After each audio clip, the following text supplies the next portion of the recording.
జ్యోతిరావు ఫూలే జీవితంలోని ముఖ్య సంఘటనలు సంక్షిప్తంగా.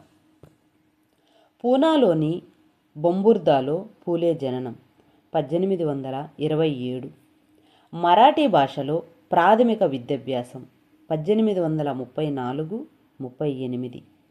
సావిత్రిబాయితో వివాహం 1840. ఆంగ్ల భాషలో ఉన్నత విద్యాభ్యాసం 1841-47. ప్రప్రథమంగా శూద్ర అతిశూద్ర బాలికలకు పాఠశాల స్థాపన 1848. తండ్రి ఆదేశం వల్ల ఇల్లును వదిలి వెళ్ళిన ఫూలే 1849. మరో 2 పాఠశాలల స్థాపన 1851. పాఠశాలలని నిర్వహిస్తున్నందుకు విద్యాశాఖచే సన్మానం 16 నవంబర్ 1852. శ్రామిక ప్రజల కొరకు రాత్రిబడి స్థాపన 1855.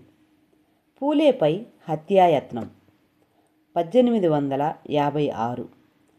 పాఠశాల నిర్వహణ కమిటీ నుండి విరమణ 1858.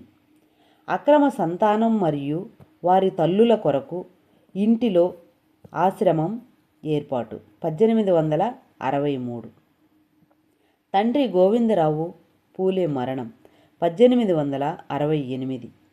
అంటరాని వాళ్ల కొరకు తన గృహంలో నీళ్లు తొట్లు ఏర్పాటు చేయుట 1868. సత్యశోధక్ సమాజంను స్థాపించుట 24 సెప్టెంబర్ 1873. పూనా నగరపాలక సంస్థ సభ్యునిగా బాధ్యతల నిర్వహణ 1876-1882. హంటర్ కమిషన్ ముందు సాక్ష్యం 19 అక్టోబర్ 1882. మహాత్మా ఫూలేగా ప్రజల్లో గుర్తింపు 11 మే 1888. పూనాలో జ్యోతిరావు ఫూలే మరణం 28 నవంబర్ 1890.